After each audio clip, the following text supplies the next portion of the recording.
Ding. All right. Hello, everyone. Welcome to Hostel Management's latest online discussion. Today, we'll be discussing guest screening. This is a little bit of a controversial topic. It's a very touchy topic. It's really difficult to talk about sometimes. So we're coming at you with this as much more of a roundtable discussion, industry discussion, fireside chat, whatever you want to call it.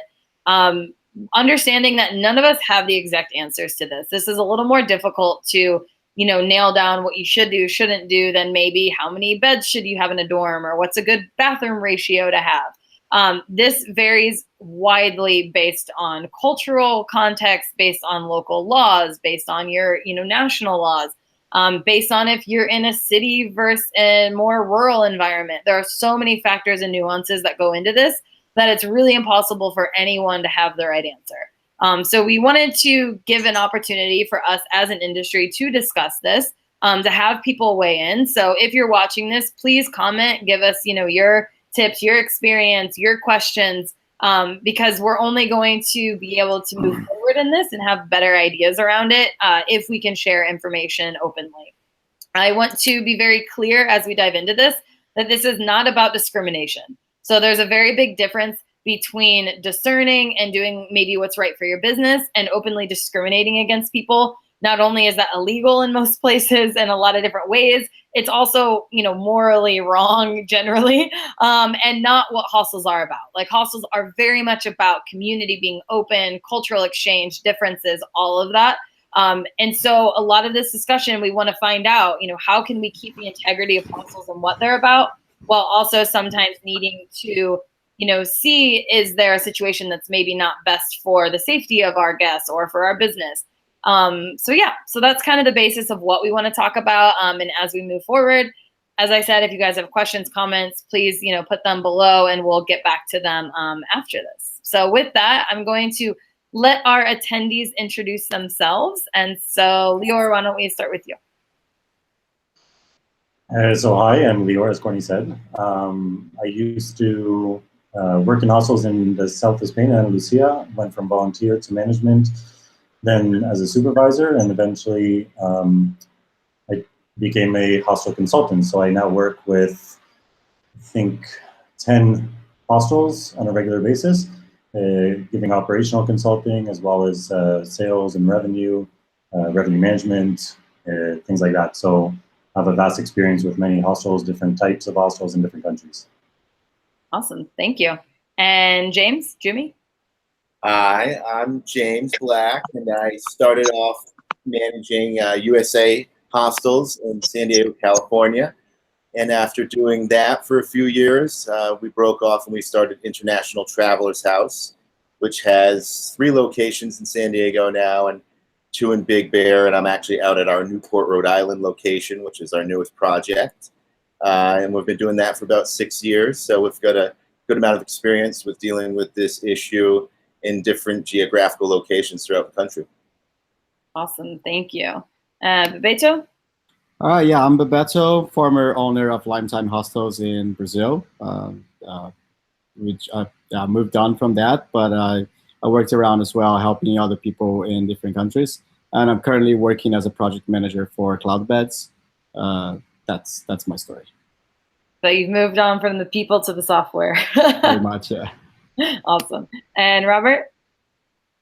Hi, guys. Just joining in. I guess we're just introducing ourselves. Yeah, totally. Sorry. Robert was joining a few minutes late after getting his computer up and running. So, yeah. I'm not even on my computer. It's not even running yet. I don't know. It's my phone, so it moves, so bear with me. Robert Weinstein. I have Auberge Nola Hostel in New Orleans, and we're currently opening a second location in rural Mississippi. So we'll see. Amazing. I didn't know about that.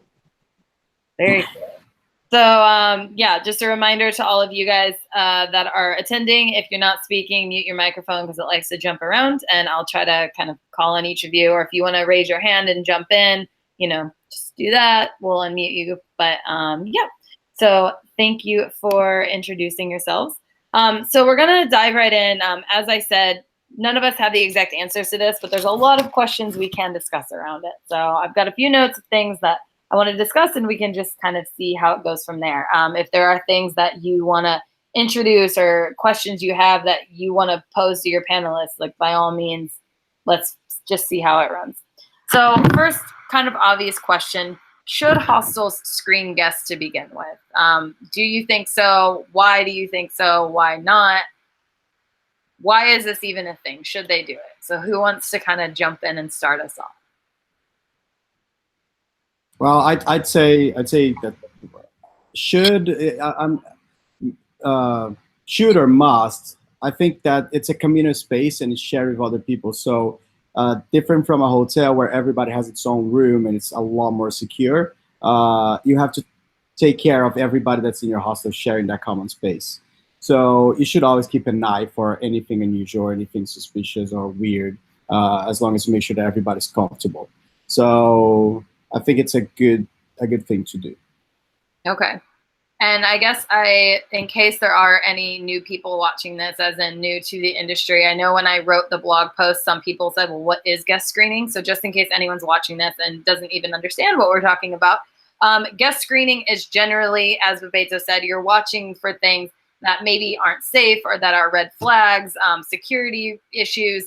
And so looking at your guests in a holistic manner, not just like one specific thing of, oh, you did that, can't stay. Unless, of course, it's something that is directly against your rules, like they don't have photo ID, and that's one of your rules. But it's looking at different factors of, is there something that poses either a security threat to the hostel, a safety concern to our guests, an atmosphere issue that, is really major. So there's a lot of wide variety of definitions of what this means, but that's kind of a general idea of what we're talking about. For anyone who's never heard of this or has no idea that this goes on, hopefully that helps a little bit. Jimmy, do you want to jump in? James, sorry, I keep calling you Jimmy, which is... You can call me Jimmy, that's fine. But I agree very much in that aspect of the communal element of the hostel. And you're entering into a community and you're sharing so much space, and there's so much trust that goes into that. And I think that cleanliness and security are some of the biggest obstacles that you face in getting, particularly the American traveler, to be comfortable with the business model, as you are sleeping with a stranger in a room. So I think that does fall on the operator to provide that security element to the point where you are checking strangers into rooms with each other. There should be some type of screening or filtering or whatever you want to call it to ensure that those other guests in the community are safe and are able to enjoy the social experience to the fullest. Because if they don't feel safe and they don't feel like it's clean, they're not going to enjoy all the fun aspects of a hostel that make it a hostel.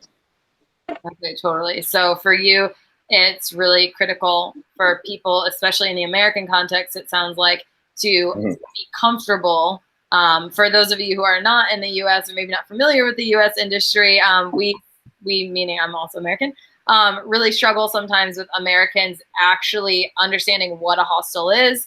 A lot of guests, it's their first time. They do think it's kind of crazy to like stay with strangers. So it is a very different guest sometimes than maybe someone who's traveled around the world for a while. So that comfort level is greatly increased, I think, when they do see that process happening and that care and attention going into the element, that you're not just trying to take every dollar you can from every guest you can. And you might be a lot better off, and I think you would be, if you run at 70% occupancy in a safe and secure operation than if you try to get to 80% by letting in some people that might make the atmosphere change or the vibe and the energy of the house change. And then all of a sudden you're going to find yourself at 50% real quick because people will start checking out because they're uncomfortable. Yeah, definitely. Robert, do you have things to add to that as being a U.S. person, owner? Oh, you're muted right now. You need to unmute. There we go. No, you definitely have to screen as is it Bebo? Is that as he stated before? Bebeto, yeah. Bebeto, yeah, as he stated before, you have responsibility to all these people that are staying with you.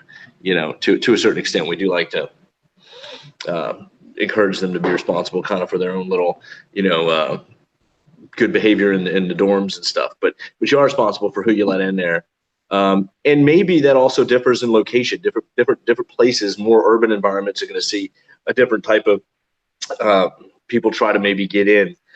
You do see people coming. What we see is we'll see people coming who are not because it's a hostel, not because they want to be a part of that hostile atmosphere, that social environment, but because it was a cheap place to stay, and for other reasons. But so there's definitely people that you watch out for and things that you have to do to ensure that atmosphere, and that people do feel safe and secure. I think somebody else is talking about security and stuff, and also, I mean, we all talk about ratings and reviews and things like that, and that plays a role too. I mean, you're going to be then reviewed on how secure and safe these people felt. So there's a bunch of different reasons, but you definitely have to watch who you let in your door. Yeah. Okay, awesome. Lior, do you have anything you want to add to that, especially having more of a European context? Well, I think in Europe, it's a little different than the US because the hostels, I mean, people know what hostels are. So it's not usually people don't pick hostels like homeless people for a cheap place to stay or something like that. And also Europe prices are kind of high for hostels in most cases. I mean, there are some price wars where you can get beds in Barcelona for €5.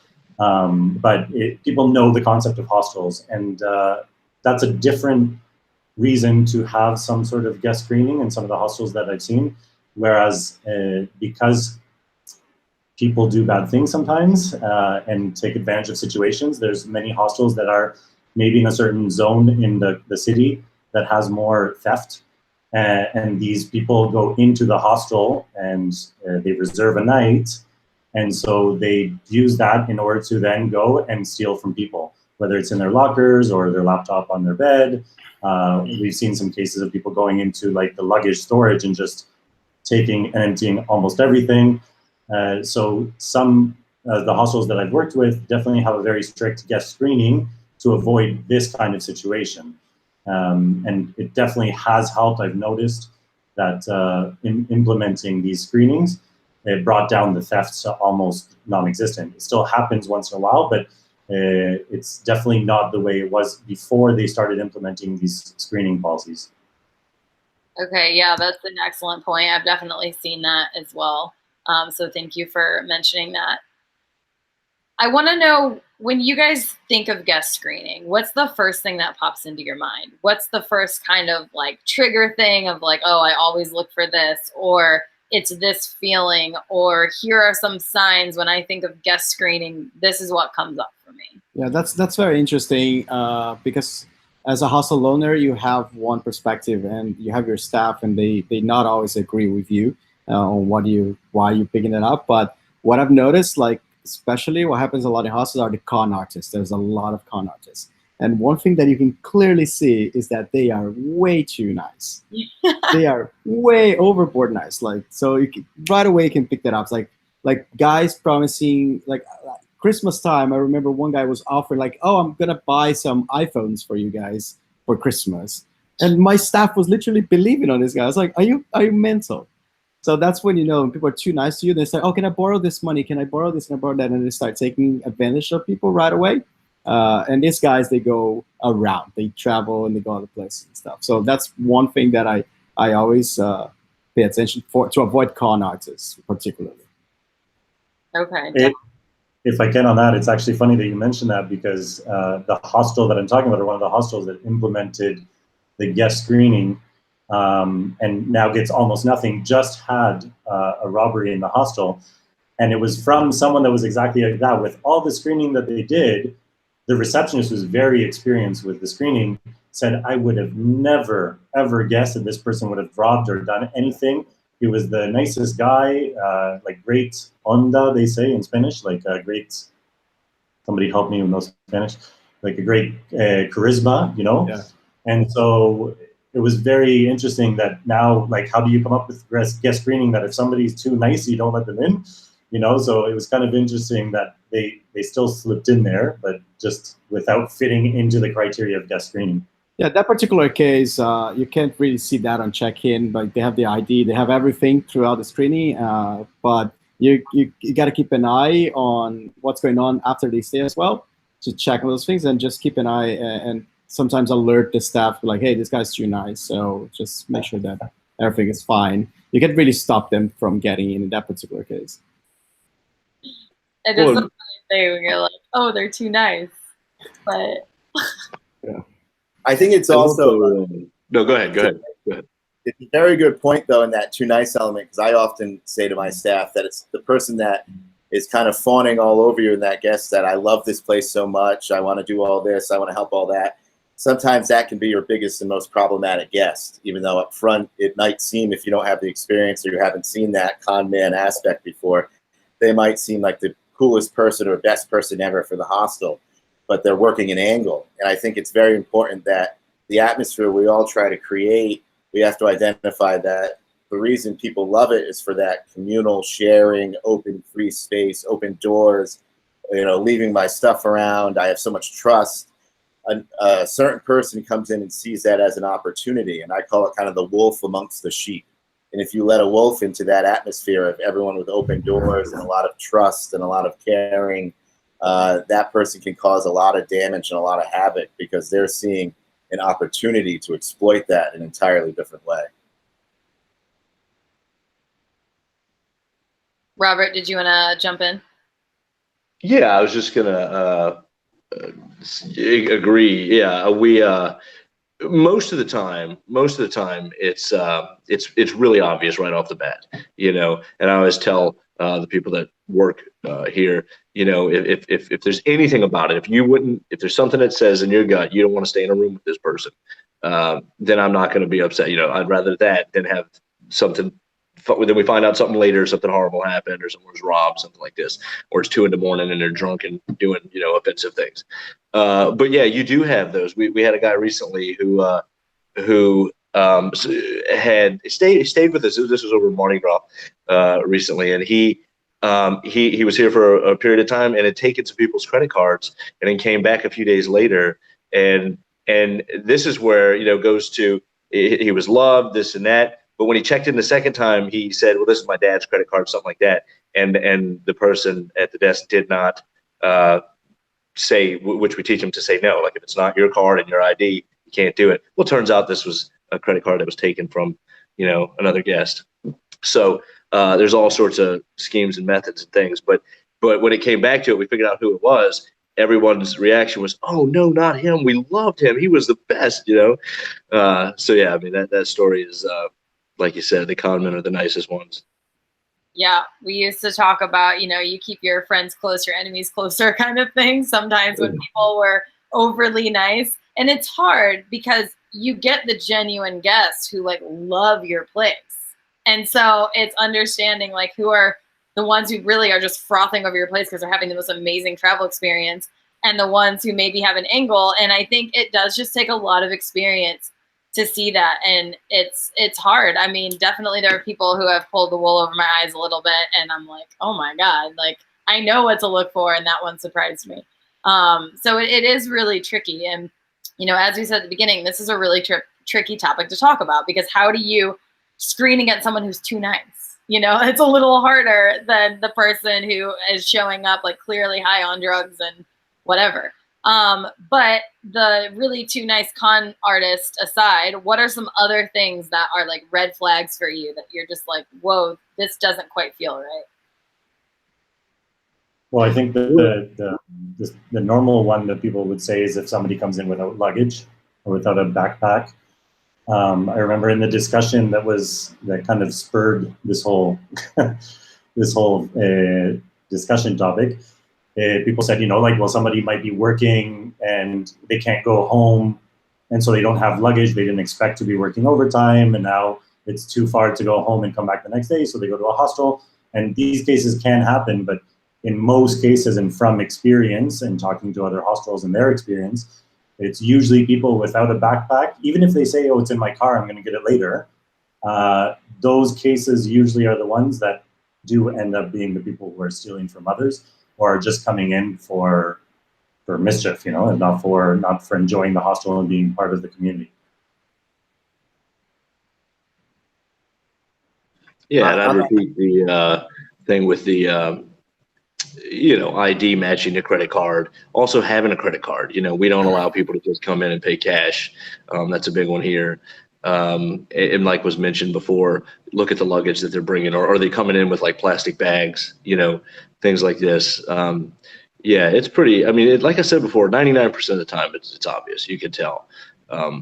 What the challenge is, I think, especially with new help too, whenever you try to tell them this, like, guys, you have to actually like say no to people, or you don't want to use the word, obviously. It's hard. Like you almost have to profile for the people's safety. Profile might be a bad word, but judge. We have to judge people here. You have to judge. They almost look at you for a while like you're the bad person, until they get a little experience under their belt and then they realize like, you were right. But yeah, it's funny sitting here in such the hostile environment is a very hard one to start then like judging people in, but that's why I always like to say it's, discerning rather than discriminating. Right. We're not trying to judge in this negative way. We're just trying to discern who belongs in this atmosphere, who may be somewhere else, especially in the U.S. context. Sometimes a homeless shelter is a more appropriate place for this person than a hostel, which we'll get into a question a little bit later about, the nature and character of a business. But I first, wanted to find out what are some things that are triggering you guys to say, okay, maybe not. Yeah, the basic stuff was also like having a valid ID, no copies, no expired passports, nothing like that. Oh, I lost this, I only have that. Like when they come in and say like, oh, I just got robbed at the bus station. I'm like, I'm very sorry. Like in Brazil, they have a police report, so they can fake a police report saying like I just got robbed to prove to you. And a lot of the stuff they believe on the guy because they have a police report. But a police report is nothing more than whatever he told the police. So there's that. I was accused one time for like not liking Brazilians because I had a policy of not receiving locals. By locals, I meant people from that city, from that area, and not Brazilians in general. So my house in Rio, we wouldn't really accept like people from Rio. São Paulo wouldn't accept people from São Paulo. But that's because like what is the point? Like, why is this person here? Like some guy would say, oh, I'm painting my house. But normally they're either homeless, not the kind of homeless because in Brazil it's a bit more expensive, but like they've been kicked out of their house or they're drug addicts or they're a little bit off, so that could lead to some problems. And so people would try to pay for one night only, and then they would start like staying longer and not paying, and oh, my mom's gonna send me money and stuff like that. So I was trying to avoid those cases just to basically avoid it. Like, could be genuine, but I'd rather not. Yeah, I think the local one is really common, and this started a little bit of a firestorm on the blog post as well, because I used local in the same way, meaning local of that city, and some people took it to mean local of the country. Yeah. And so, yeah, do any of you guys have anything to say about the local thing? Do you do it? Have you seen it? Is it beneficial to screen no locals? What's your experience?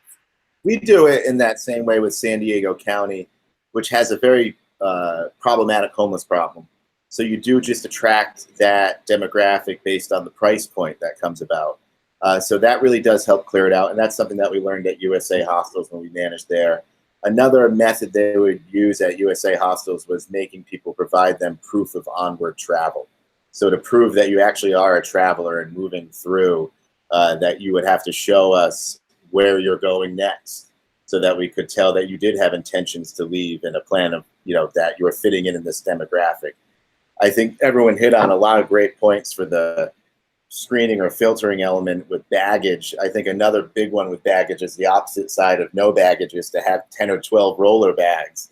Then you're looking at, well, where are you going? You're not a backpacker. You're relocating somewhere and you're trying to relocate here. So I think a lot of those methods that we've talked about that, just help people screen through those things of, oh, someone's paying for me over the phone. Here they are. They're going to give you the credit card info. Or, I just got robbed. All these things. And it's sad because, maybe 1 for 10 is going to be genuine. And you're going to have to turn away someone. And you might even feel it that it's genuine. But because we've all been burned so many times in that way, you learn through those scars. And I always try to tell my staff, please learn from my mistakes. Don't go through them yourself. Learn from me in that way. But I think the local element is a tough one. We have a bar at this location in Newport. So we let the locals into the bar, but then they can't come upstairs. And they're often very intrigued and they want to get up there. But for those same reasons, we just don't book them into the the space because of the problems we've had with the local demographics in our experience. Yeah, it's totally fair and understandable. And I've heard that from a lot of hostels, that if they do have a bar attached, or, you know, a cafe or anything, that they have to split that there, just because. And I like what you said, or rather I understand what you said about sometimes you do have to turn away one person that's genuine. And it is like a little heart-wrenching, because you're like, oh man, I feel like I'm doing it wrong. But as you said, you've been burned so many times, you're trying to keep the safety of your guests and the security and all of that. And yeah, it can be tough.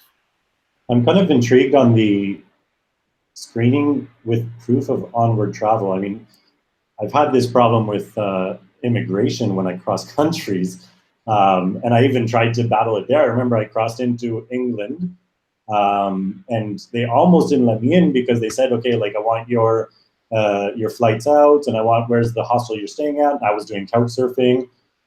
So it was like, they said, who are you staying with? I'm like, I don't know, Dave. And they're like, Dave who? And they said, how come you don't have a flight back? And I'm like, I'm backpacking. I don't have a set agenda. I might be at my next destination for 2 days. I might stay for 4. I don't have things reserved, and I'm planning maybe a week at a time. And right now I only have my next stop with this person. And luckily they let me through, but she said to me, she's like, you know, you can't come in here saying that. But I can understand that when I'm crossing borders, but when in hostels, to me, it doesn't make sense. And I'd like to actually to elaborate on that, because most of the people that go through my hostels, or the hostels that I work with, don't necessarily have a set agenda. I mean, it's one thing if they're on like a weekend escape or a 1 week, but in Europe anyways, maybe it's not the same thing in the US as much, but it's just taking a day by day wherever you go. You might decide to stay in Barcelona another 2 days. You might decide to, okay, well, tomorrow I'll book a flight because it's only 30 euros to go to Lisbon, you know? So it's, I mean, we could never do that, but I'd like to know your experience with that. I think that you could use that in a further step, as in, like, if all the other stuff didn't check, then let's try that one, you know? Exactly. Kind of going through the checks and balances of, and in our situation, it would mostly be with that American traveler who you're kind of catching the vibe off of, that this might not be a person that I want to check into an 8-bed dorm room. And that would be another level of internal controls, kind of to go through that system of, do you have a proof of onward travel, or do you have a plan to go through? But I would definitely agree with you in the context of more of the international traveler. They are going day to day sometimes, or even week to week, so they wouldn't have that. But that wouldn't be a lever used on them as much as it would be on the local American person who you're trying to filter or screen at them. It's totally, in my experience, both as managing and with other hostels, seeing what they're doing and consulting, as a deterrent for the people you already know you want to turn away. It gives you a reason to be able to easily say, oh, sorry, we require this. And you can have it as a policy of proof of onward travel may be required. And so you don't ever have to ask the people who are genuine, hey, I need to see your proof of onward travel. Whereas people that you can tell this isn't right, you can ask them, do you have it? And when they don't, say, sorry, that's a requirement. So I've seen that a lot, where hostels have said, like, it may be required. We may ask you to show it.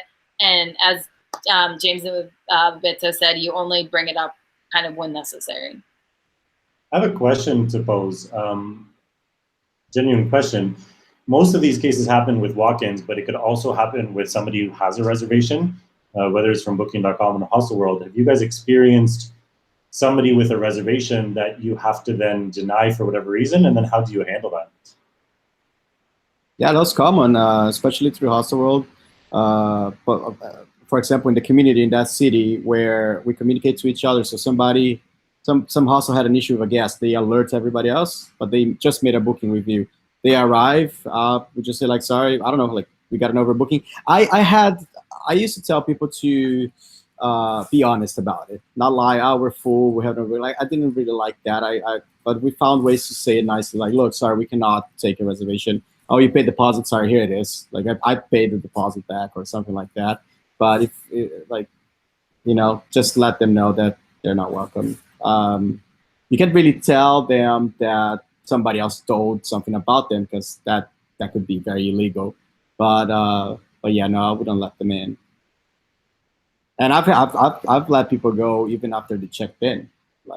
My staff checked them in. I just saw that later. I was like, "Oops, like sorry, buddy, gotta go." Robert or James, do you have an answer? Yeah, I would just say too that it's very interesting to hear. Bebeto just said that it was hostile rural reservations that tend to be the one. And I would say with us, a lot of times it's more Booking and Expedia ones that tend to be the ones. But that's just a where you are from and what, some places don't get many hostile rural bookings. Most of our bookings are through hostile rural, vice versa, all these interesting things.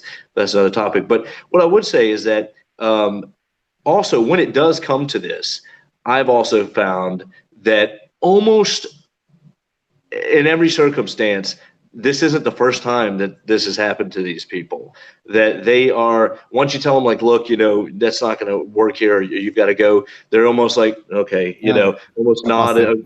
Yeah, they knew it was coming. I can't really remember a time where someone even argued really, or maybe they were drunk and offended and got a little rowdy, but they're almost always nodding and on their way out. It's not the first time. It's just, it feels bad. I think the people in this discussion are probably more used to having to handle that situation, but it is harder for, first time staff or new staff who have to do it for the first time. They do feel harder, horrible about doing it, I guess. But I always tell them, like, this, I promise you, it's not the first time this has happened. When it comes to that situation, this person is used to this. On that thing, like, because we have to solve this issue right away, so we just tell them what to do, like, just do this, and we don't have the time to explain to them and go through all that, like, try to teach them about this, and sometimes they get angry at you. Like, I've had people, my staff, very angry at me, like, you're an asshole for doing this. Like, then you have the time to sit down and talk, and they realize. And then at some point something goes wrong, and they see something happen, and they're like, oh, I remember 3 months ago when I was told, and then they realize. But so with that, do you guys train staff on this and how to handle it? Is it something that you have them actually turn people away? And Lugar, I'd love to hear your perspective also, if you've had hostels get reservations and then have to turn them away, if you've seen that at all. But when this is coming up, is it something that you've already trained staff on? Is it crash course? They maybe did it wrong and then you have to explain after? Or do you have them, if you see something, say something kind of thing, and I'll go do it? Like, what is kind of your policy there?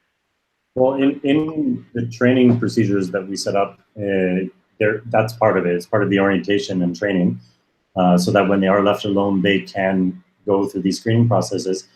And I will mention, it's not necessarily just screening processes; it's also procedures. And I think maybe it was James that touched on this. I'm not sure. That like, they have to have a credit card when they check in. When it's a walk-in. So one of the procedures that one hostel has, actually a couple of them, is that if it's a walk-in, they have to pay with credit cards, so that you see that this person has a credit card and it's in their name. And you can tell them that it's for like security purposes or whatever, because even in the hotels, when you check in, they ask you for a credit card to put some sort of pre-authorization or whatever. But so it's rather easy to do that. And if they don't have a credit card, it's probably a sign that something is wrong there. Most people are traveling with a credit card. Again, yes, you'll turn away somebody who really is genuinely backpacking through Europe and without a credit card, but that rarely ever happens.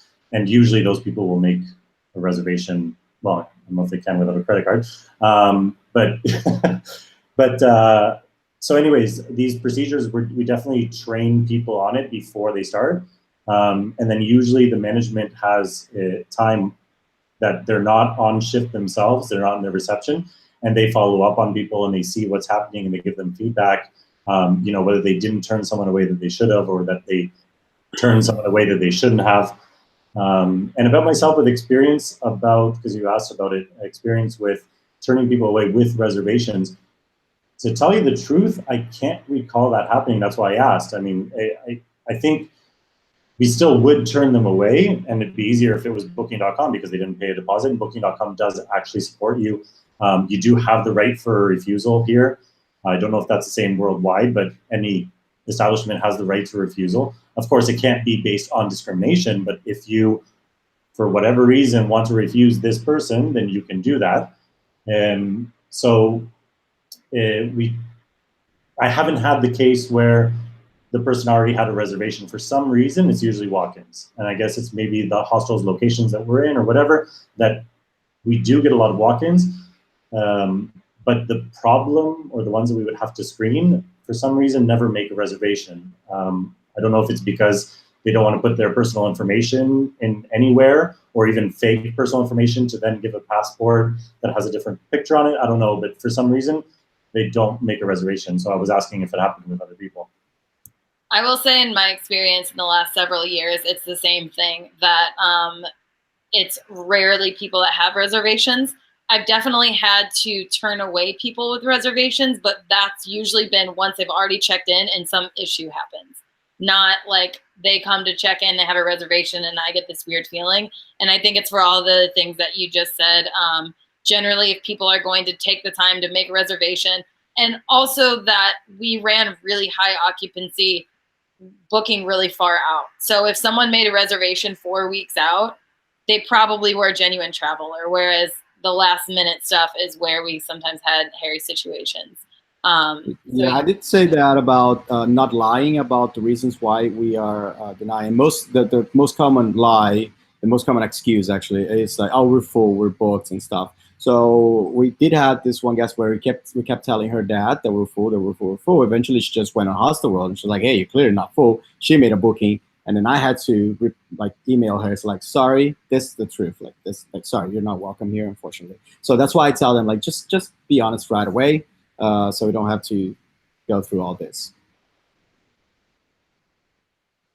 Robert, did you have something? We unmute there. No, I'm just getting lost in the conversation. It's great. No, I'd agree with all that. Yeah, you do get people who slipped through, who were valid, who did have a reservation. I would say that in our experience, the majority of the people are people without walk-ins, people that try to just walk in. So there's number one, because that's a rarity for us anyway. So when they do walk in, it's immediately red flags up. Let's take a close look here. But we just had somebody the other day, and this typically repeats itself. This was someone who was a guest, who did have a reservation, everything seemed okay. Well, then they start sitting there like in a common area or whatever and just drinking alone all day. And this has happened. I don't know if this happens to other people, but this isn't the first one. And then, that becomes belligerently drunk later, and rude things start to be said and happen, and that person has to go. I've had that experience happen multiple times. So that's somebody who did get in past all the little flags that we have, little screeners that we have in our mind, and still had to be removed. But that gets down to a lot of drunkenness and drug usage and things like that. That you have to then later kick them out. But no. Okay. I thought I saw your mouth moving, but you were still muted, and so I wasn't sure if you were trying to add something. I was agreeing with you, or say, yeah, something like that. Totally fine. So when you guys, are thinking about guest screening, and you've got some of these different red flags, but Beto, you touched on this of you prefer not to lie and to just say, okay, sorry, you can't stay. I know in response to the blog post I put out about guest screening, there were a lot of people who privately were saying, okay, but how do I do it? They want to do it without discriminating, So once again, you're not turning away people for, race, class, religion, sex, all the things that are legally discrimination. But how do you turn away someone when you don't want these issues? Like, what are some of the ways or methods, things that you've seen, things you've thought about? Yeah, the easiest one is to go through like your screening. So ID and credit card and this and that. And then when you see something off, then you immediately that's the reason. So, sorry, I cannot take you booking because it's not your card, or there's a copy of your passport, or this expired. So very easy way out there. Just say sorry, these are the rules. And it's better when the staff does it, because they say well, if I let you in, my boss is gonna fire me. So these are the reason right there. But when they go through all that, you still feel something off, then you talk, you just you have to find in the conversation, you have to find an excuse right there that's closer to the truth, and handle it. Or James, how have you turned away people? I would definitely say go through the levers that you have there as your checks and controls, like you said, and see if you can find anything in there. It definitely comes with experience. You can feel out the situation on a situational basis, and you get better at it, at finding that moment or that reason that could push the person out. But you do get a lot of people that are kind of masters at this game on the other side. They're wanting you to try to infringe upon their rights. They're threatening to sue you. I feel like you get threatened to get sued every day when you're a hostel owner. You know, it's just an endless game. I have a lawyer's card that I just throw at people. You know, and it's very intimidating for a staff member that's maybe a volunteer that's, you know, English is their second language, and they're on this desk and someone's threatening to sue them, and they feel like they're being racist towards someone or something along those lines. And it can become a very difficult situation, but we do retain the right. And if you have the sign up, it's very easy to point to that we reserve the right to refuse service to anyone. And, you know, that is a legal bounding law that we have on our side to protect ourselves. And I think that needs to be utilized to protect the community, to protect the security, to protect the experience and safety of the guests. And it's kind of like the ultimate veto power in that way. You know, if you go through all those levers, if you have a person screaming and shouting at you, point to the sign. And that's where we're standing. And at the next point, then you might have to call the police. But, you know, that's at some point you do get to those levels because people try to escalate it to that point. So I do say to have that sign posted at your reception is very useful. I've had it ripped down plenty of times, but you just put it back up. I just remember one case where I was actually working reception, and this guy came in, and he was not a cool guy. He was like a dick, like, and for every attitude. And at some point, like, I'm going through everything, checking him in. I even got his money, but at some point I said, you know what? I don't think you're gonna like it here, and I don't think we're gonna like you. So I don't think this is gonna work out. Like, this started very badly already. So I'm gonna have to ask you. Here's your money back. I'm sorry. Like, I'm gonna have to ask you to go. But that's what are you doing? I was like, well, see, like, even if I let you stay, you're gonna hate us. You're gonna hate being here. So I'm doing both of us a favor. Go ahead. We've used that before as well for people who are already in. I will say that I like what Babette was saying about being honest, and ideally that would be perfect. But I have noticed in my experience that 95% of the time, it's much easier to say we're full. Yeah, you will get the people who say like, no, but I saw this availability or whatever. And even in that case, what we usually do, or if they make a reservation, we say, listen, I told you we were full. We are full. There's a problem with the availability online. Sorry, you just lost a deposit. You know, like I told you that we were full. If you want to give them back the deposit or whatever, but you can blame it on technology and say that, listen, like, I'm looking at the information right now, we're full. And so they can't argue with that. You know, you don't have to escalate it into, listen, I don't like the way you look, or I don't like you don't have bags, and no, but they're in my car. And then you start a discussion, and it elevates when it's not necessary. If it gets to that point, sure, you can say, listen, like, if they caught you in the lie or whatever, they work in hostels and they saw your bed view on the PMS and they go like, obviously I can see you're empty. You can say to them like, listen, these are the policies. Sorry, I lied to you just to avoid the situation. These are the policies, and the manager or the ownership will not let me check you in. And yeah, that's what I meant. I'm never gonna say like I don't like your face, but I wouldn't. I prefer not to say we're full, because they can go around that and they can say, but I can check on my phone, and I've done that as a guest. Somebody tells me they're full because they're lazy to look in the system, and I got my phone and I booked it right away. But of course I wouldn't go. But like, you, Babette. What is that? Maybe they were trying to screen you.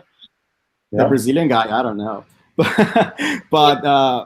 yeah, just go through the policies. Like, hey, the reason is this one particular policy. But I wouldn't say I don't like your face. Like that. No, I was just saying that in 95% of the time, you really don't need to go into any of that, because people, they go, oh, okay, and they go on to the next place, especially if they're cons or whatever.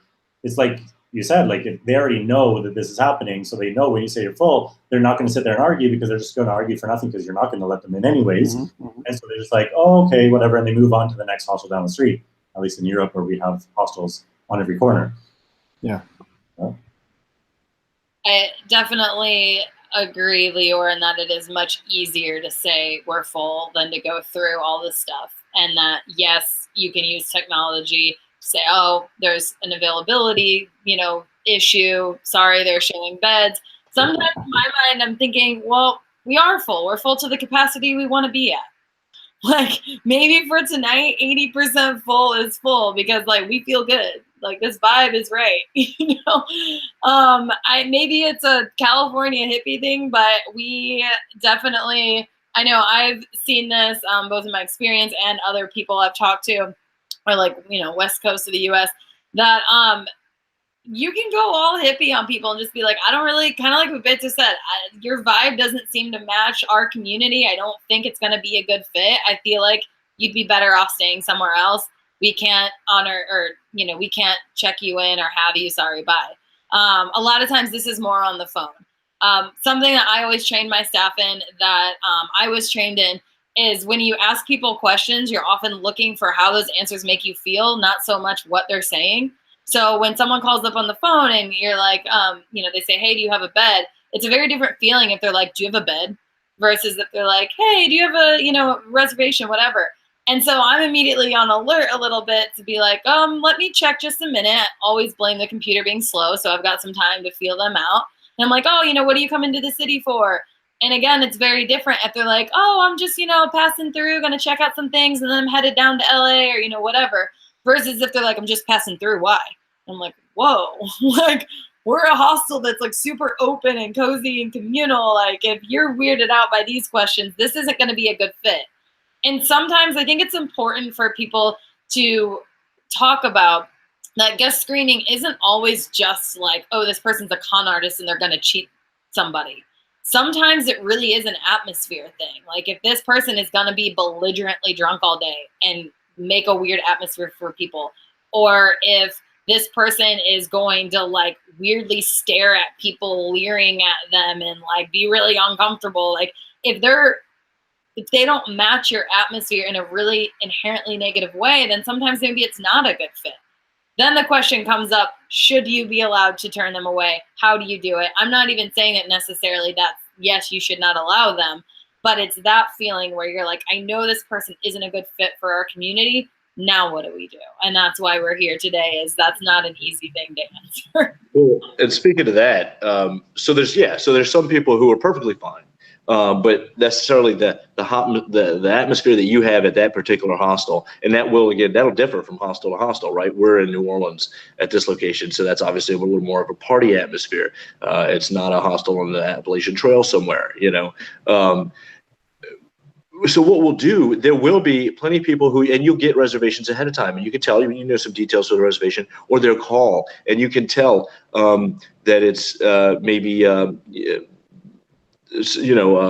let's say an elderly couple or something like that, and nothing wrong with them. I don't mind them. We have plenty of people that stay that are over 25. We have that have, obviously that's fine. What we do, well, I'm just making an example, but what we do is we have some emails we'll shoot out, or if we've got them on the phone, we can say, hey guys, look, we just want to go over what our atmosphere is like here. And then you can decide. And sometimes they might, wow, thank you for describing that situation. Then I'm going to come in. There will be people coming and going 3, 4 in the morning. There will be, it is New Orleans. It is a party. Maybe that isn't the best thing for me. Maybe I should look at a hotel. And so they will decide on their own, not to. And so that's how we kind of like, you can screen for, or attempt to screen for that perfect atmosphere, ahead of time. And it's not necessarily just letting them decide whether or not they necessarily want to take place in that environment. So there's that, which isn't screening for any negative reason or anything like that, but it is just trying to make your hostel be like you said, that perfect vibe that you want. If I could add to that, Robert, it's actually funny you mentioned that, because I don't know if you guys know of the party hostels of Budapest. Mm-hmm. Yeah, does everybody know? So these party hostels they're crazy, and I will say they're not the cleanest by any means. I won't mention the stuff that's on the floor in beds. There's a lot of it's heavy partying, heavy drunkenness, and heavy orgies and sex, and there's no sleeping there. It's funny, they actually don't even have checkout times in some of them. And so if somebody comes to check into your bed, you just take the drunk sleeping guy off the bed and put him on the floor. And I was actually really intrigued by this because their ratings are amazing. So I actually went to Retalks in Budapest when I had the opportunity and interviewed the bar and hostel manager. And I just wanted to find out, how do you have these amazing reviews with the place the way it is? And I think the key thing that I got out of it was exactly that. He said, when people check in, we tell them, you're going to have people having sex on the bunk above you. You can join if you want. You're going to have drugs all around you. This is going to happen. That's going to happen. They tell you all the horror stories. And people go, yeah, that's what I came here for. And the ones that they need to screen go, cancel my reservation, please. You know? So that's why they get 90, I think they're at 93%, 94%. Because the people that go there, they don't care if there's, I'm not going to say what on the floor. They want to have a good time and they want to contribute to that thing on the floor.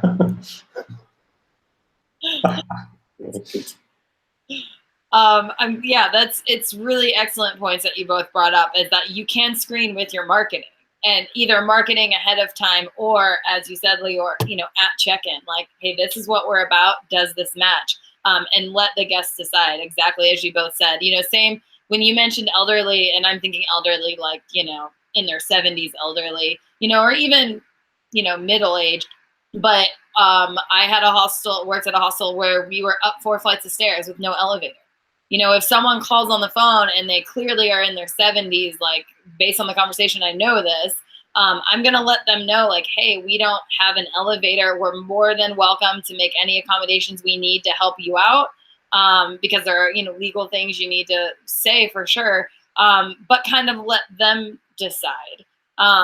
Same with things like ADA access with disabilities. I know this has been a big one that's come up with a lot of people have been discussing, both in the US and outside. And, how do we deal with that? And of course, you're never going to turn someone away for a disability, ever. There are some hostels that are more equipped with disabilities, and there are hostels that are less equipped and legally don't need to be more equipped because maybe they're in a historic building or something like that. But they want to make sure their guest has a good time. And so they may let them know ahead, like, hey, we don't have an elevator, or we don't have this because we legally haven't been required. There's no way to put it into the building. There's physically not a space for it or whatever. But if this is really important to you, we wanted to let you know ahead. And people that are reasonable will often be like, oh, thanks for letting me know. I would rather stay somewhere else. Or they may say, you know what, that's fine. I've dealt with that. Like, thanks for letting me know. It's cool. So again, letting the guests decide with you being transparent about here's where we're at, I think it is a really key point. So thank you for bringing that up for sure. James, I have a question. Go ahead. You said you never turn anyone away for a disability, which I completely agree with you. I just want to pose a question out there, which might be controversial. Would you turn somebody away for a disease? Interesting. If it's contagious or something like that, or we could offer a private room if we have it available. But I have a funny story. I knew this guy for a long time. He was a musician. I made a music video for him in my previous life. And this guy, for some reason, he wanted to stay at the hostel. He wanted to practice his English, whatever. But he said that in a week from there, he was going to do a full facial, what do you call it? Like a surgery, do his nose and do like plastic surgery, right? But then I was like, okay, cool. So then you're gonna go home, right? And he was from the outskirts of São Paulo, but he was somebody that I knew somehow. And I was like, so you're gonna go home, right? He's like, no, I'm planning to stay here. I'm like, dude, seriously, you are on an 8-bed dorm sharing other people. It's not the cleanest environment. You're gonna have stitches and And of course, I didn't tell him like you're gonna look like weird to other people. There was also that element, but like, why would you want to stay here? So I made it clear to him, like I wouldn't be able to host him there. It was not a disease per se, but like he could get sick actually from all that. But definitely if it's contagious or something like that, we try to move them to another room. Like because we also had people that get sick while staying in the hostel, right? So maybe move them to another room or something private. But yeah, or like I wouldn't say go, but I would say maybe you want to look for a private room somewhere else or a hotel, like we can help you out. Yeah, I was gonna say that with that, it's so obviously it's the hostile environment and people get sick and that's part of traveling. Who doesn't get sick when they travel? But a lot of times, I mean, it almost, when it gets to the point that someone has something that's obvious, right? Like we could all have something, a disease, and we're traveling, whatever, but to where it's so obvious that it's affecting others, I think most people are aware that I now have an impact on the lives of others and plan accordingly. It's when you get to that rare person who doesn't care how they impact the lives of others, that's what we're talking about there. And that is, I guarantee that person's been turned away before as well too, in my experience. That's because that takes someone saying, I know I obviously am impacting everyone else here and I don't care. The other thing that this rings a bell with is the service animals, and it's good to know what like a service animal is. They're only allowed to be dogs, for instance, legally. So you'll have people dogs or mini horses or miniature horses. That's right. I've never had someone try a miniature horse, but I've had them try all sorts of other animals. And I'm sorry, you just can't say. Now you are impacting others who may have allergies, who may have fears of whatever. You just can't do that. Now we do have, you can, and with that example, you can always say, well, there is a private room, that type of thing. But that's not good enough generally because they wanted the dorm and they wanted to bring their snake in or whatever it was. But that that reminds me of those situations as well. And just to clarify what Robert's talking about, because I know this is one of those things that can vary widely in the U.S. context, it's dogs or miniature horses. One of our consultants actually wrote a really good in-depth blog post on service animals, and it is U.S. based, but gives a lot of good information for anyone and to go off of to see your own rules. But legally in the U.S., only service animals are legally you have to take them. Emotional support animals you do not. So you'll get a lot of people that will say like, oh, it's my emotional support snake, and you're like, well, that's nice, and we can turn you away for that. So yeah, that's an interesting one to bring up. Not to mention that there are like you can buy the service dog vest online and throw it on your dog, and like that's almost a whole nother discussion. But if anyone's wanting more information about service animals in the hostel context, it's a blog post on hostelmanagement.com. Highly recommend you read it. Great source of information. Thank you for touching on that. Lior, what were you thinking when you posed the question about diseases? I knew you'd ask me that. No, it kind of brought me, I mean, I struggle with this as well. What is desertion? What is discrimination? What is, and for example, we were talking about if somebody's drunk in the hostel all the time, to me, well, not to me, it's a disorder, it's a disease. Well, I don't know if it's a disease, if you look at it in the technical term, but a disorder. And so it is discrimination in a sense if you turn somebody away that is an alcoholic and has that disorder, but then they don't fit into the jive of the hostel. So, and also we haven't touched on the topic really of age, but if people do discriminate or have a policy based on age and say, well, my hostel is for young travelers, or even my hostel is for old travelers. Maybe they discriminate against younger travelers and say, I want only above 40. I want to be a flash packer hostel, I know there's, for example, age discrimination. I just found out about a female-only hostel. Are they discriminating against males, or is that part of their atmosphere? So I think that's where it's not a very clean line of saying black and white, okay, this is discrimination, this is desertion, this person goes in with my vibe, this person does not, because we're touching on a lot more than just looking if they have bags. We're touching on if somebody's an alcoholic, if somebody's a male, if somebody's over 70 and can't go up, or you have to ask them if they can go up 5 flights of stairs, when you shouldn't really have to ask that. So I think it's a little bit about that debate, like kicking out the alcohol. I have a question for you, Lior. Like you may know, I just I don't know. I've seen a lot of like female-only hostels, and I think that's cool. I think that's fine. Some guys would be like, "Oh, that's discrimination," but we're not talking about. But what do they do about transgenders in a female hostels? Do you know anything about that? I've never encountered that situation. I have. Oh yeah, I've had something like that. Yeah, but I mean, in hostels, in regular hostels, like because you have the female dorm and stuff, like it happens more. But I wonder how do all girls hostels deals with that these days? Because it's something particularly new? So maybe this is a very progressive context because I generally am very progressive. I'm also part of the LGBTQ community, so maybe that's part of it. But I strongly believe that if trans people have transitioned in whatever degree, if they're going by female pronouns now, male pronouns, however they are identifying is how I'm going to respond to them. So if a trans female says, I'm female, I want to be in a female dorm, I will put them in a female dorm. If other guests have issue with it, I would rather move the other guests to a different room than discriminate against someone, because if they're telling me they're female in my mind. Yeah, but that's a regular hostel where you have the option to do that stuff. So that's fine. And I agree with you. I do the same. At my hostel, I'll absolutely do the same thing. But I wonder the same thing. No, absolutely. But I wonder what about these all women's hostels in Europe that only takes women. Like, how are they dealing with this? If they're dealing the same way that we deal with in a regular hostel? Just curious. Like, it's off topic a little bit. But.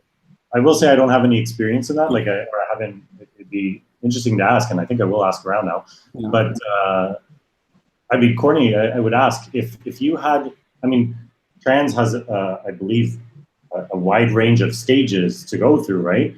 So if I were to show up and say, like, I identify as a female, I want the female dorm, would you let me in a female dorm? Are you saying as a male? Now you'd be, I think they would be screened right now, because if they look at you and be like, no. I identify as a female. I'm telling you, I identify as a female, and I want to be in the female dorm. So I guess some screening applies in here?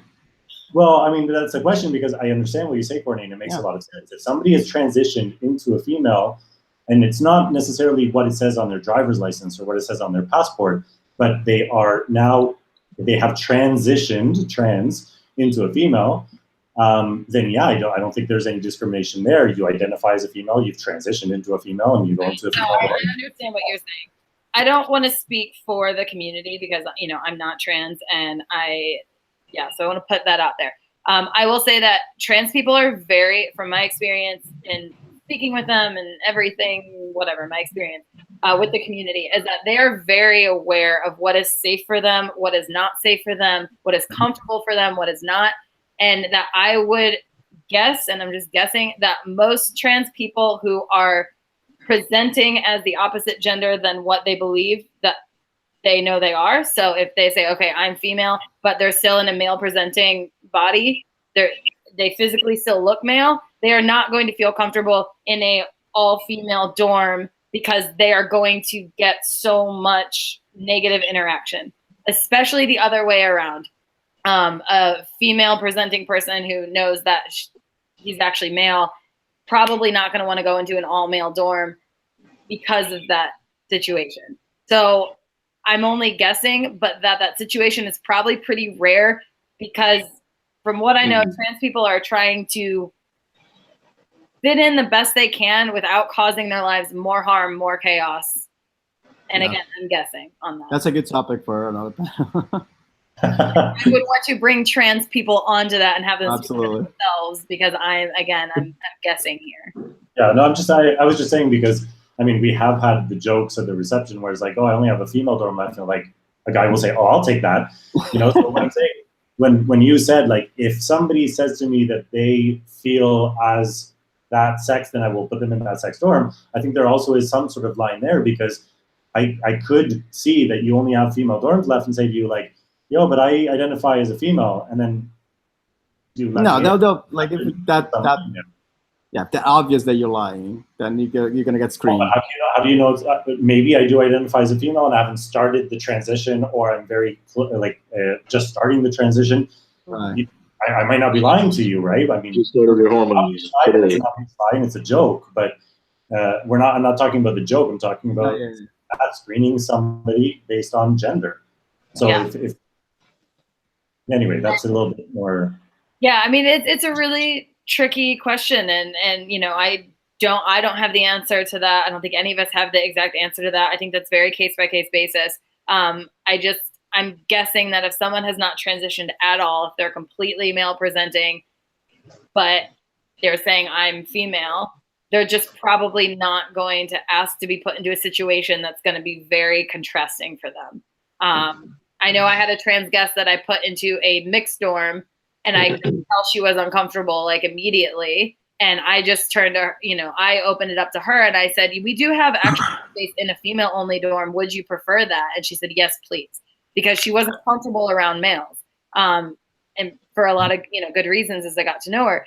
And so I think it is a very case by case, opening up to them and saying, what dorm would you be most comfortable in? And not just trying to play the guessing game. And then if it becomes an issue where this situation comes up, then, you figure it out as you go. And I think most trans people are going to be more open to you being open and saying, look, I don't actually know the best thing to do here. Like, can you help guide me on what you need?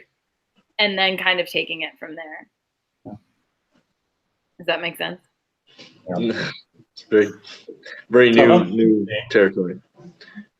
To move on to an age thing, does anybody have worked with hostels that have an age limit or age range? I did after a few years at the beginning, because we tried to keep like a party hostel, like a youth hostel.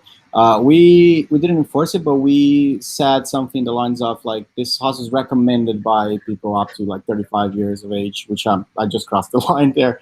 But we were more than welcome to. Is the one thing, like, let them know what they're getting into. And I've had amazing guests that were over 60. I had a guy that lived in my hostel for almost 2 years. It was 60 something, and was my best friend by the end of it. But he knew that it was not a rule. It was just like letting you know this is the age range. Yeah, we've. I want to think when we first opened, we were kind of doing that, limiting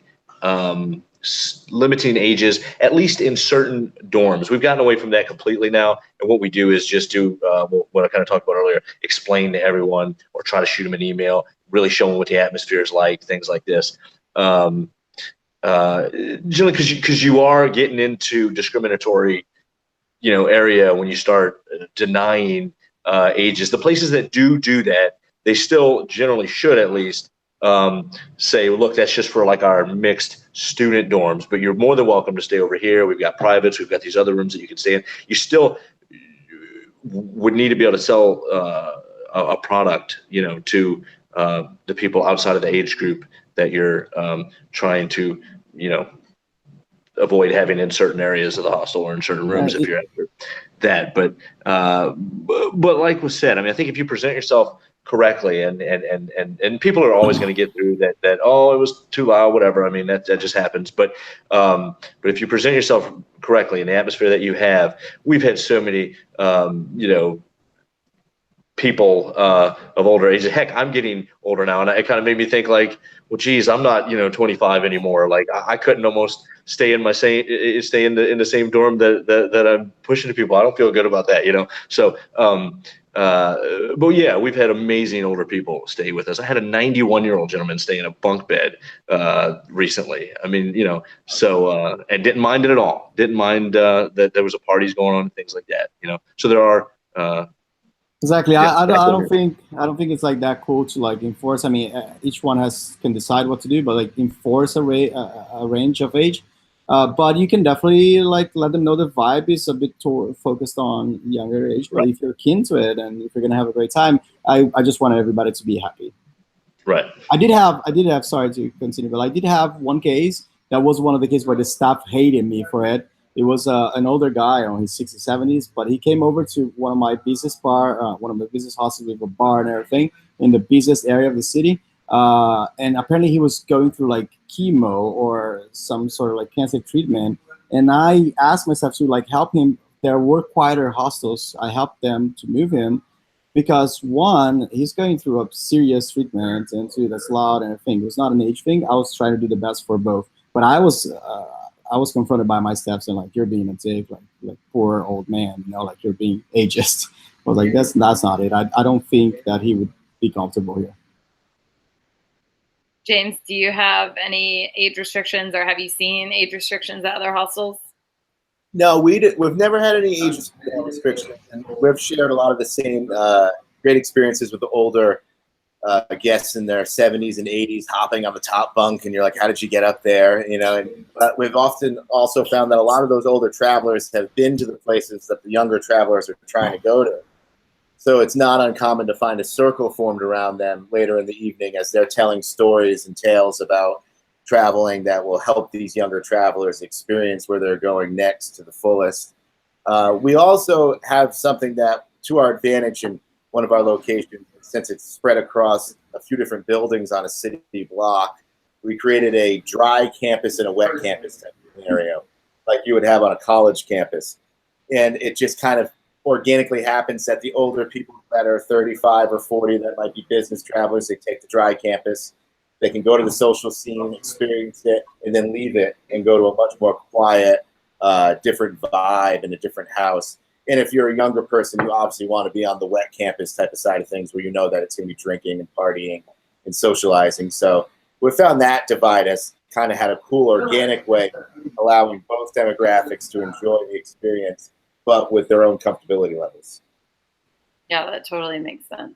Lior, have you seen a lot of hostels that you've either worked with or around Europe? Because this became a whole nother debate after, interestingly enough, after the guest screening blog posts and people kind of got up in arms about that's discriminating and this and that. The next big thread to throw up on hostel management was for age, and it was the opposite, with people saying, of course you should have age limits, and, you know, like defending it the other way. And we're like, okay. So have you seen a lot of hostels using age limits of, you know, not just saying, okay, you'll go to the more quiet dorm, you'll go to the more social, but actually saying we only take travelers to this age, or over this age, you have to be in a private room. Have you seen this? I've seen it. I can't say I've experienced it.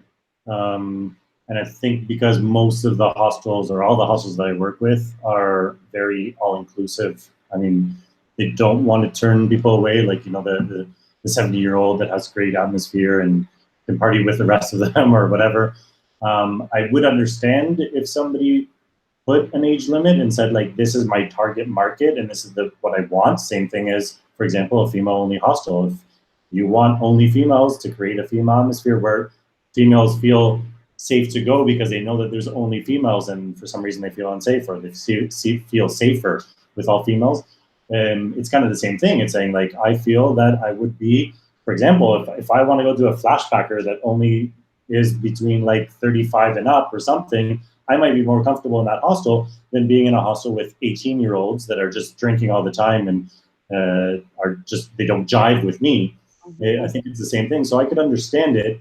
The legalities of it, I'm not quite sure. I think we already talked about it. You could just make it very, very clear that this is, your hostel is best for this age range. As for turning them away if they're of a different age, again, I think that would depend on country laws or what have you. I haven't really looked into it, but I think it would be legal because it is that right to refusal of within the age. But I'm not sure. I haven't actually experienced it yet. You know, I do know that there's been some conversation there of, I know that was nationality. Some people trying to turn away different nationalities. And so in booking.com, they would tell you, you can't do that because that's discrimination. Whereas other hostels have that in booking.com where it says you cannot, you know, like locals within that country cannot stay, or you have to be from outside of that country. So yeah, I haven't really experienced it. I will say that, for example, I did have the experience where I worked with a hostel in Porto, Portugal, which is on the Camino of Santiago. So we would get quite a variety of guests. There would be the very young guests, party guests, and there would be the older guests that are doing the Camino of Santiago. Bless them, you know, 70-year-olds doing the Camino of Santiago, walking I don't know how many days a week. I wouldn't do it.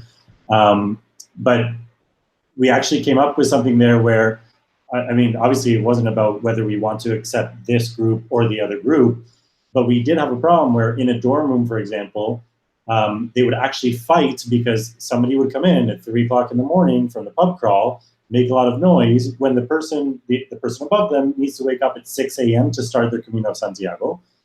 So it became very conflictive within the dorm rooms. And so we came up with certain strategies to check people in from the Camino into a certain room. So we would have the Camino room, and then we would have the rest of the rooms. And that worked out really well. So it was not that we didn't accept people from the Camino, but we made sure that they were with the people that they wanted to be with and not with the people that they didn't want to be with, or and vice versa, you know? Yeah, it's like when this blew up in the comments. Sorry, it's echoing my audio. Hopefully it's not a problem. When it blew up, there was a lot of people who were saying that they just didn't want older people in the dorms. Like they wanted to actually put an age limit of no one in the dorms under 30 or over 35, which is funny because as we've all said, we're like all at or getting close to that age. And it's like, wait a minute, hold up. Like, you know, I still love being in the dorms. And there were a lot of people responding that were in their 50s and 60s that are within the industry being like, no, fuck that. Like, I love staying in the dorms when I travel because that's where you get to meet people, you know, not just in the common room. But a lot of hostels were also saying they've had the issue of like the old creepy man that's, you know, in the dorms and people feel uncomfortable.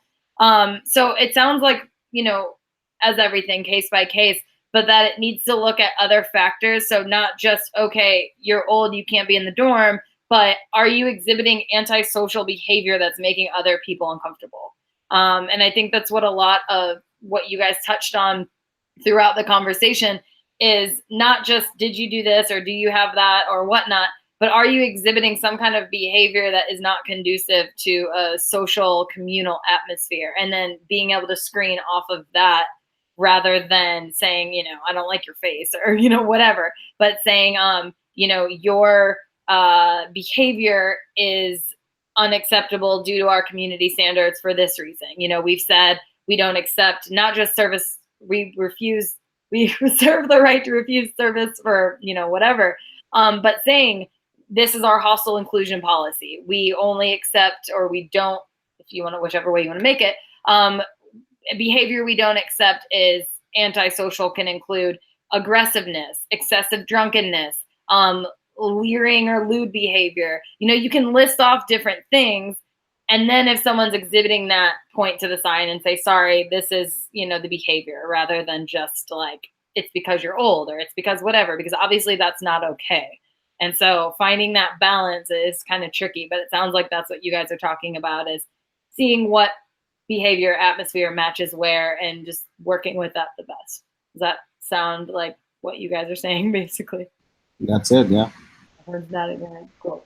So one final quick question as we wrap up, because I know we've been going for a while. Also, we've had a lot of viewers this whole time, which I forgot to shout out to all of you guys. We had 8 or 10 for most of it, and now we're at 5.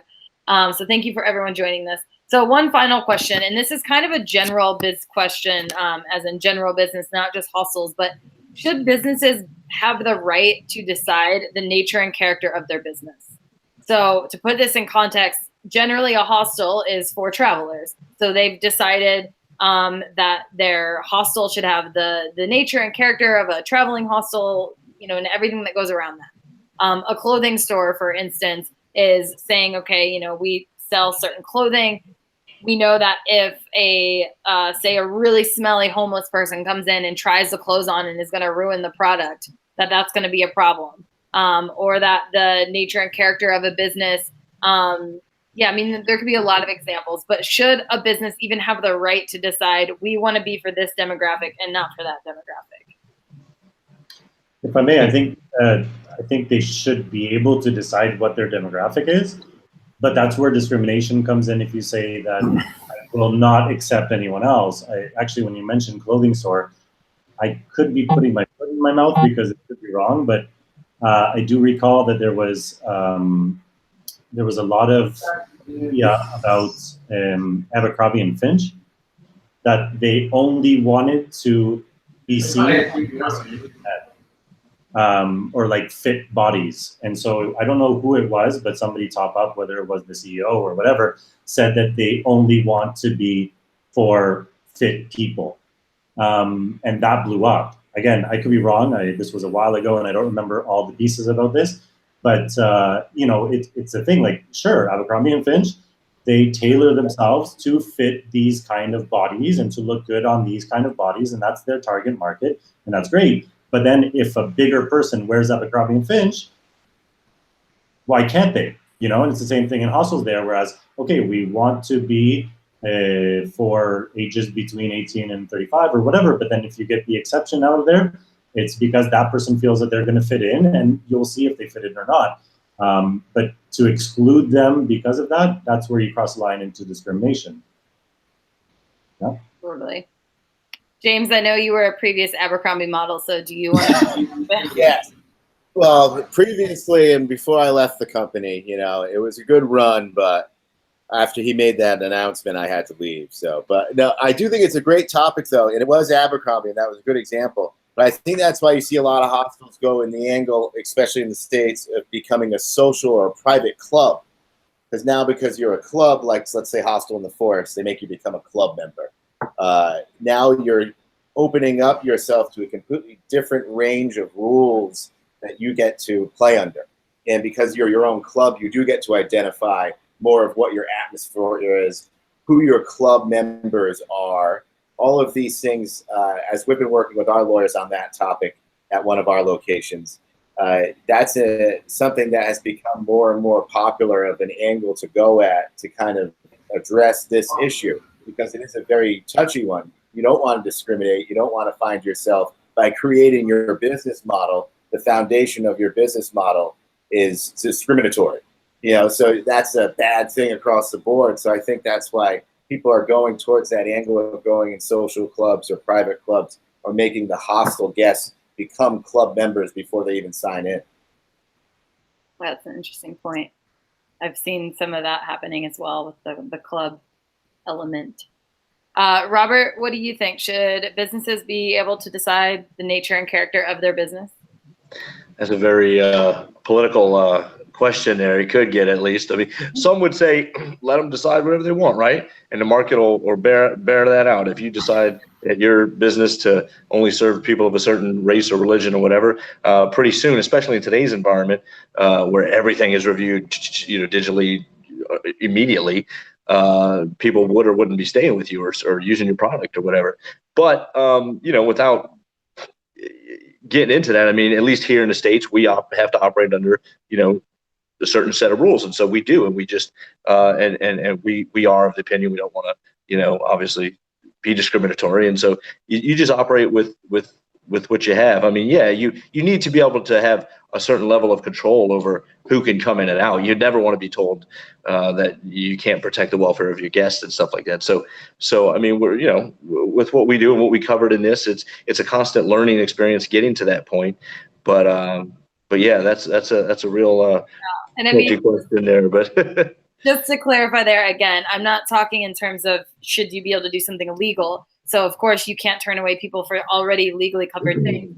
But in the context of, say, a hostel, if you've decided the nature and character of your business is for travelers, then should you be allowed to turn away homeless people? Because if half your guests end up being homeless, the nature and the character of your business will inherently change. It won't just be a traveler hostel.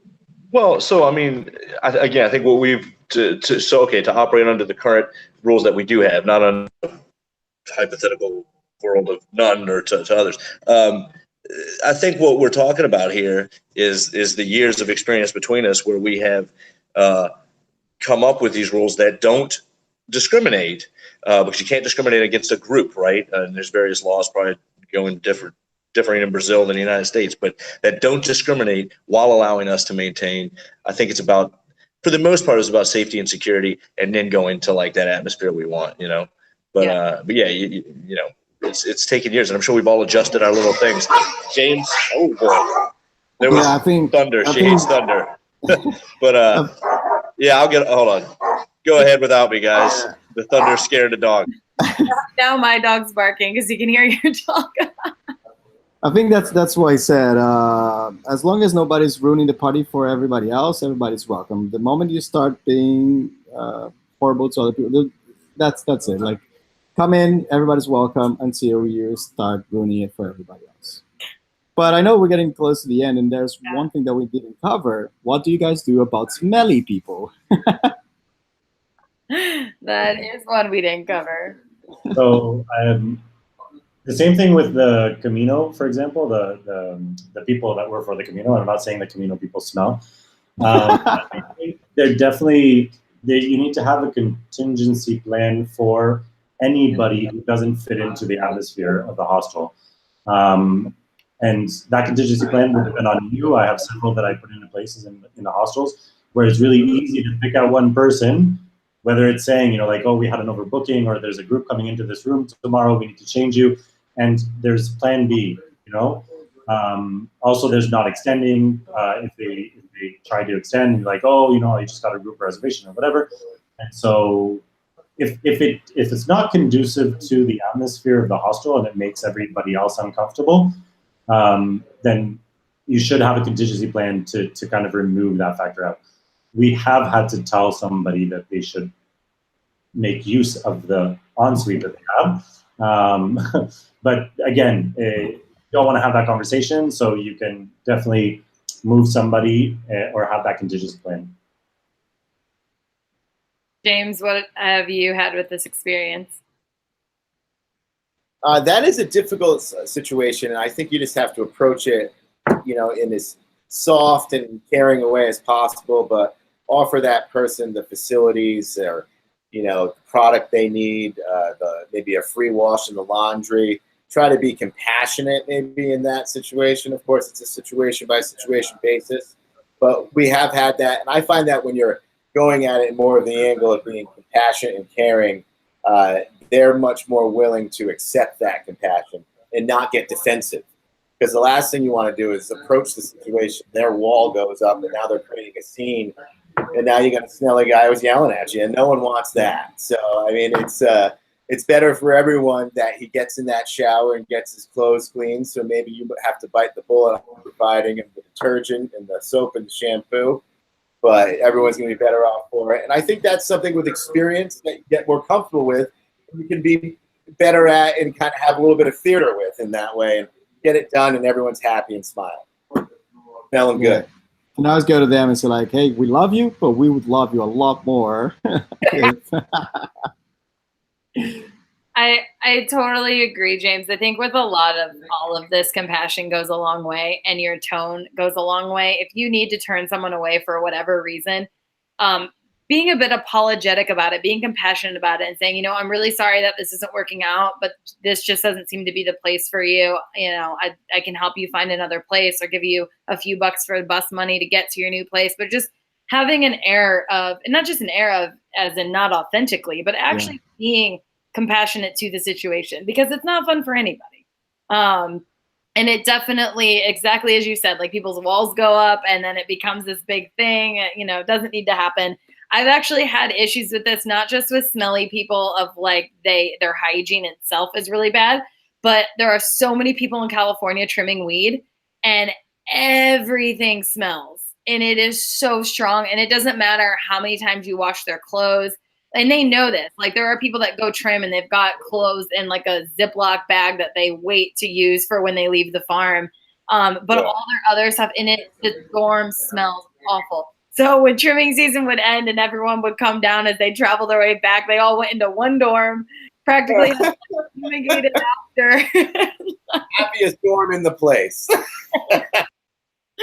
I'm like, oh my God, it was a real thing. Like this old guest came back, and I hadn't seen him in a long time, and I saw him walk in the door, and I was like, oh my gosh, hey, and I go to give him a hug, and I immediately pulled back, and I was like, you were trimming, weren't you? And he was like, do I still smell? I washed my clothes 3 times. And I'm like, dude, you got to get rid of those clothes. Like, you'll never get that smell out.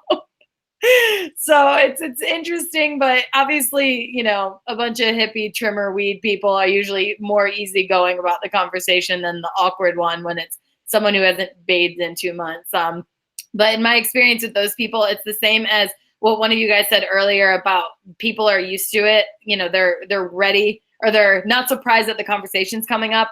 I've had that with several smelly people when I've had to finally say something, and they're like, sorry, I know I've been told that before. And it's not a new thing. And so when you bring that compassion that James talked about, I think it helps a lot. Lior, do you have any final things to add to the smelly talk? No, I think your trimming weed was good enough. It's a real thing. Oh my goodness.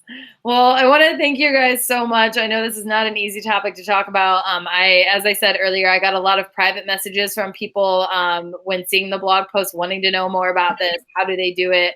You know, what are some strategies, what to look for? So I hope this was really helpful for all of you guys out there watching. Please throw down any comments, questions, and we will get back to them. But hopefully this helped, and thank you guys all so much. Bye. Thanks. Bye.